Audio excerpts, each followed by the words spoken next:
C'est après 72 heures des Journées de la femme chrétienne organisées par l'Union chrétienne de la femme de l'Église évangélique du Gabon, présidée par Madame Fadji Metembe Colette, en collaboration avec les femmes médecins, que la tombée des rideaux de la caravane s'est soldée dans une ambiance bon enfant à la mission Baraka.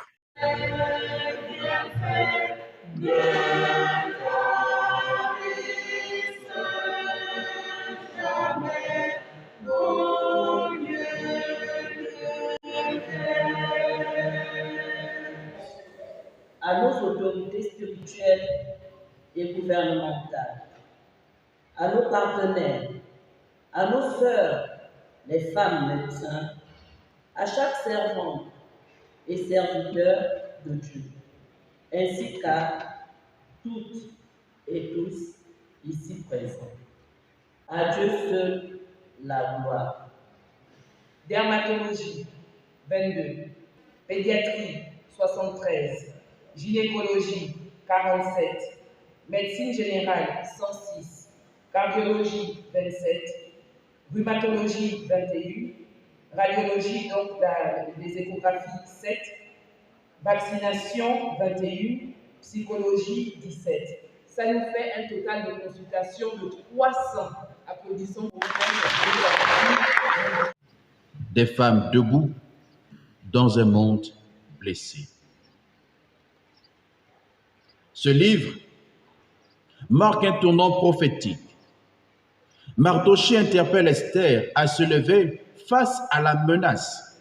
C'est un appel à la responsabilité spirituelle dans une crise sociale. Ce verset est un exemple de Kairos.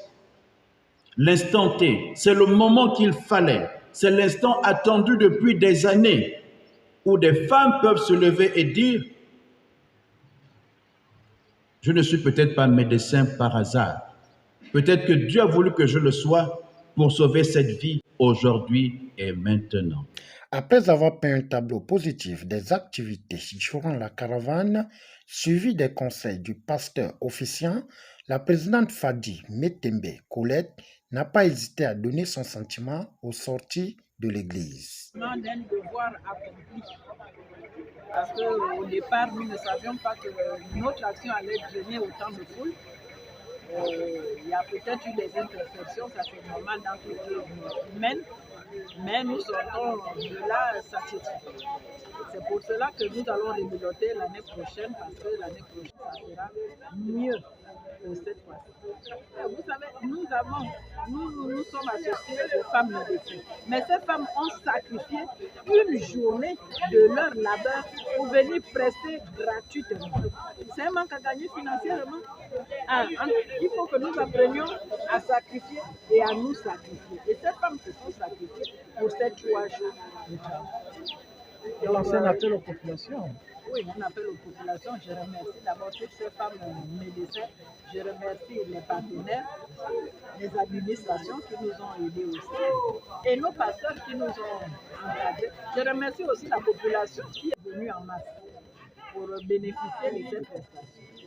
Vendredi avec un culte d'ouverture et aujourd'hui c'est le culte de clôture. Et entre-temps, les pasteurs ont eu à rencontrer des personnes qui avaient des problèmes spirituels. On a aussi eu des psychologues qui ont reçu des gens, vous les avez entendus dans la salle. Donc c'était bien. Ici, je viens pour prier Dieu. Quand je sors maintenant du cadre religieux, je parle politique. Donc si je veux lancer un appel, ça sera en dehors du cadre religieux dans lequel nous nous trouvons. Nous notons que c'est face à l'engouement de participation que les organisateurs ont pris l'engagement pour l'année 2026 en saluant les partenaires qui ont soutenu la caravane pour donner du sourire aux populations venues du Grand Libreville.